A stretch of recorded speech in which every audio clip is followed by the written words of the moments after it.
ನಾನಿವತ್ತು night shift ಸ್ವಲ್ಪ ಬೇಗನೆ ಬಂದಿದ್ದೆ. ಲ್ಯಾಂಡ್ ಸೈಟ್ ಎಲ್ಲ ವಿಸಿಟ್ ಮಾಡಿ ವರ್ಕ್ ಮಾಡೋಣ ಅಂತ ಕಾನ್ಫರೆನ್ಸ್ ರೂಮಿಗೆ ಹೋದೆ. ಲಾಗಿನ್ ಆಗಿ ಅಪ್ಡೇಟ್ಸ್ ಎಲ್ಲ ಚೆಕ್ ಮಾಡಿಕೊಂಡು ಹೊರಗಡೆ ಬಂದ್ವಿ. ನಾಡಹಬ್ಬ ದಸರಾ ಪ್ರಯುಕ್ತ ಗ್ರೌಂಡ್ ಫ್ಲೋರ್ T2 ಅರೈವಲ್ಸಲ್ಲಿ ಫಂಕ್ಷನ್ ಇದ್ದಾವೆ. ಸಂಜೆ 7 ಗಂಟೆಯಿಂದ ರಾತ್ರಿ 9 ಗಂಟೆವರೆಗೂ ಸಂಗೀತ ಸಂಜೆ ಮತ್ತು ನೃತ್ಯ ತರಂಗ ಇದೆ. ಈ ಫಂಕ್ಷನಲ್ಲಿ ಅಟೆಂಡ್ ಆಗೋಕ್ಕೆ ಯಾವುದೇ ಫ್ಲೈಟ್ ಟಿಕೆಟು ಮತ್ತು ಪಾಸ್ನ ಅಗತ್ಯವಿರೋದಿಲ್ಲ.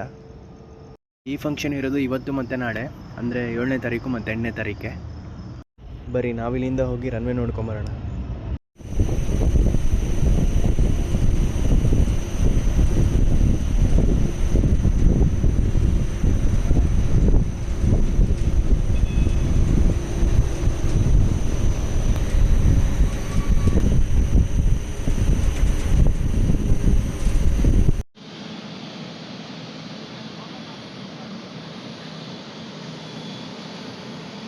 ಇಲ್ಲಿ ಲ್ಯಾಂಡ್ ಆಗಿರೋ ಫ್ಲೈಟು ಸಿಂಗಾಪುರ್ ಏರ್ಲೈನ್ಸ್ದು.